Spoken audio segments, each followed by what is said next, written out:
Assalamualaikum warahmatullahi wabarakatuh. Halo teman-teman semua, hari ini saya ingin menceritakan kepada teman-teman sebuah kisah dari ulama yang terkenal di Indonesia. Beliau adalah salah satu pelopor pondok-pondok pesantren tahfidz Al-Quran yang ada di Indonesia. Siapa beliau? Simak kisahnya di Kisah Penghafal Al-Quran.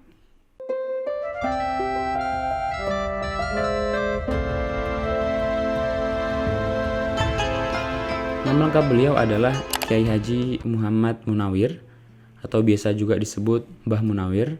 Beliau lahir di Kauman, Yogyakarta. Beliau merupakan putra dari pasangan Kiai Haji Abdullah Rosyad bin Kiai Haji Hasan Basri dan ibunda beliau bernama Nyai Khadijah. Mbah Munawir kecil memulai pendidikannya dengan belajar kepada ayahandanya sendiri. Masa kecilnya sudah digembleng dengan pendidikan agama yang sangat ketat. Kemudian sebagai penyemangat beliau ketika masih kecil untuk terus memurojaah Al-Quran, mengaji Al-Quran, sang ayah memberikan hadiah kepadanya sebesar 2,5 rupiah yang waktu saat itu mungkin sangat besar ya teman-teman semua. Nah, hadiah itu diberikan jika dalam tempo 1 minggu beliau dapat menghatamkan Al-Quran 1 kali. Selain belajar Al-Quran dari ayahnya, beliau juga belajar ilmu-ilmu keislaman lainnya dari para kiai yang masyhur, yang terkenal di masa itu. Di antaranya adalah Kiai Haji Abdullah Kanggotan Bantul, Kiai Haji Khalil Bangkalan Madura, Kiai Haji Soleh Darat Semarang, dan Kiai Haji Abdurrahman Watu Congol Magelang.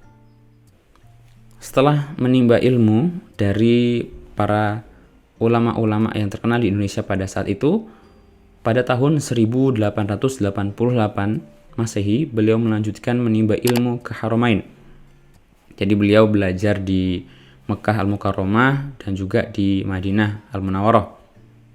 Lalu kemudian beliau memperoleh ijazah dalam mengajarkan tahfidz Al-Quran. Adapun guru-guru beliau di antara lain adalah Syekh Abdullah Sangkara, Syekh Syarbini, Syekh Mukri, Syekh Ibrahim Huzaimi, Syekh Mansur, Syekh Abdul Syakur, Syekh Mustafa, dan Syekh Yusuf Hajar.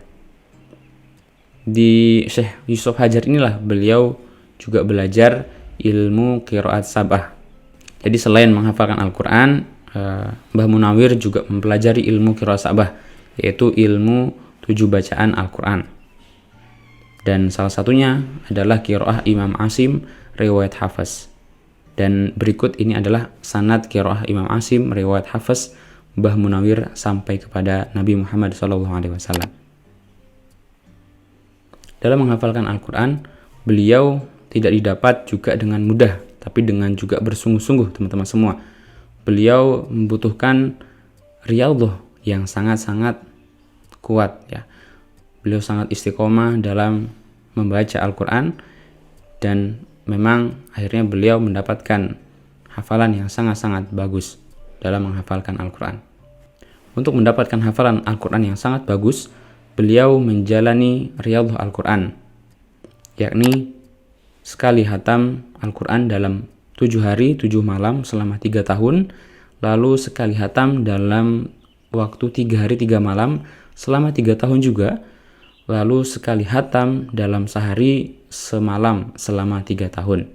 Dan terakhir adalah riyadhah membaca Al-Quran selama 40 hari tanpa henti hingga mulut beliau berdarah karenanya. Setelah 21 tahun menimba ilmu di Tanah Suci, beliau pun kembali ke kediaman beliau di Kauman, Yogyakarta pada tahun 1909 Masehi. Sepulang dari Mekah dan kembali ke Yogyakarta, beliau mendirikan majelis pengajian dan merintis berdirinya Pondok Pesantren Krapia di Bantul, Yogyakarta. Suasana sebelum dibangunnya pesantren di daerah ini, Krapia dikenal sebagai tempat yang rawan, penuh kegelapan dan sedikit yang menjalankan ajaran Islam. Dan akhirnya suasana gelap ini beralih menjadi ramai dan meriah dengan alunan ayat-ayat suci Al-Quran dari Pondok Pesantren Krapia tersebut. Di pesantren Krapia inilah beliau memulai berkonsentrasi dalam mengajarkan Al-Quran.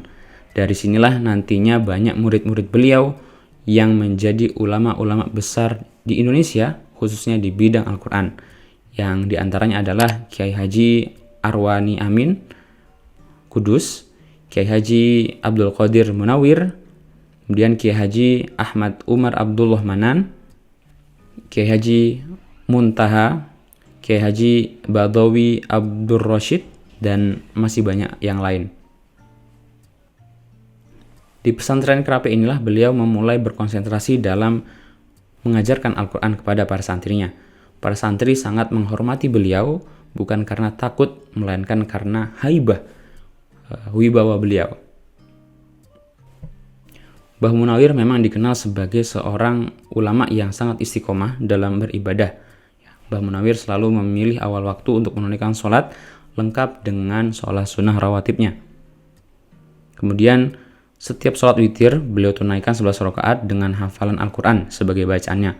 Begitu juga dengan sholat sunnah yang lain seperti sholat duha, sholat tahajud. Ya, beliau selalu membaca hafalan Al-Qurannya di dalam sholat. Kemudian juga beliau mewiridkan Al-Quran atau deras Al-Quran setiap ba'da asar dan juga ba'da subuh. Walau sudah hafal, seringkali beliau tetap menggunakan mushaf. Bahkan kemanapun beliau pergi, baik berjalan kaki maupun berkendaraan, wirid Al-Quran ini tetap terjaga oleh beliau ya.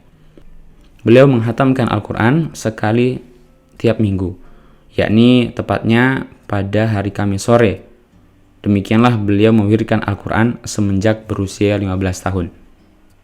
Kemudian menjelang akhir hayatnya, sebelum beliau meninggal, beliau menderita sakit selama 16 hari. Pada mulanya sakit itu terasa ringan, namun lama-kelamaan semakin parah. Hingga 3 hari terakhir saat beliau sakit, beliau tidak bisa tidur, teman-teman semua. Selama sakit, selalu berkumandang bacaan surah Yasin 41 kali yang dilantunkan oleh rombongan-rombongan secara bergantian. Satu rombongan selesai membaca, maka rombongan lain menyusulnya. Demikian tak ada putusnya. Jadi banyak rombongan-rombongan yang menjenguk Mbah Munawir waktu dalam keadaan sakit. Hingga akhirnya beliau wafat ba'da Jumat tanggal 11 Jumadil Akhir tahun 1942 Masehi di kediaman beliau di Komplek Pondok Pesantren Krapia, Yogyakarta. Beliau tidak dimakamkan di Komplek Pesantren Krapia, melainkan di pemakaman Dongkelan, yakni sekitar 2 km dari komplek pesantren tersebut. Jenazah Mbah Munawir dikebumikan di sana, dan selama lebih dari 1 minggu banyak orang yang berziarah dari berbagai daerah untuk membacakan Al-Quran di makam beliau. Ya, itu tadi sebuah kisah dari Mbah Munawir, seorang ulama yang sangat-sangat istiqomah khususnya di bidang Al-Quran. Jadi bagi teman-teman semua yang ingin menjadi ahlul Quran, keluarga Al-Quran, semoga teman-teman semua bisa mencontoh kepribadian dari keistiqomahan Mbah Munawir ini. Sebelum saya tutup, mari sama-sama kita membacakan surah Al-Fatihah kepada Mbah Munawir. Semoga kita mendapatkan keberkahan dari ilmu beliau.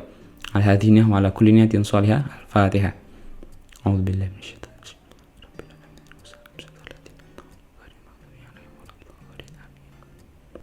Terima kasih yang sudah menyimak video ini. Kita ketemu lagi di kisah-kisah penghafal Al-Quran yang lain.